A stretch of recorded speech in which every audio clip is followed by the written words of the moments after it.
Here's a psychology fact you're not ready for. You don't attract the wrong person. You choose what feels familiar. And I know that stings a little, because for the longest time, I used to say, why does this keep happening to me? Same story, same disappointment. And I genuinely thought I was just unlucky in love. But the truth? It wasn't bad luck. It was pattern. Psychologists call this emotional familiarity bias.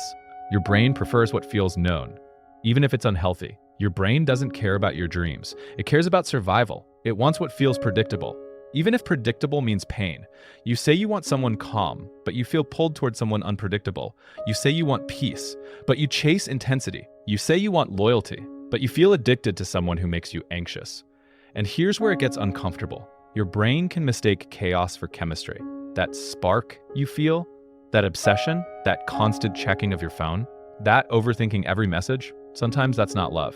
Sometimes that's your nervous system recognizing a familiar emotional pattern. If you grew up around emotional distance, you might feel attracted to emotionally unavailable people. If you had to earn attention or approval as a child, you might chase it in relationships. If love felt inconsistent before, inconsistency can feel exciting now. Your mind says, this feels deep. But the reality is, it just feels familiar. And I'm not saying this to blame you. I'm saying this because I've been there. I used to think intense emotions meant strong connection. I used to think if it felt calm, it must be boring. But calm isn't boring. Calm is safe. And here's the painful part. The problem isn't always them.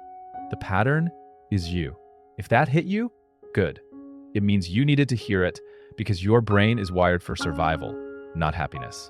Every time you meet someone new, your subconscious quietly asks, does this feel like home? It doesn't ask, is this healthy for me? And that's the trap. Familiar does not mean safe. Intense does not mean right. Butterflies are not always a green flag. Sometimes they're anxiety in disguise. So how do you break this cycle? You slow down attraction, not your feelings. Attraction. When you feel instant chemistry, pause, observe, ask yourself, do I like how they treat me? Or do I just like how they make me feel? There's a difference. Real love feels steady, not chaotic, secure, not addictive, peaceful, not confusing. And if someone makes you feel unsure about your value, that's not romance. That's a red flag wrapped in excitement. If you want to stop attracting the wrong person, raise your standards, not your expectations. Your standards. Stop accepting behavior that hurts you just because it feels intense. Because here's the final truth. You don't attract what you want. You attract what you tolerate. And once you stop tolerating disrespect, emotional unavailability, and inconsistency, your options change. If this made you feel exposed, I understand.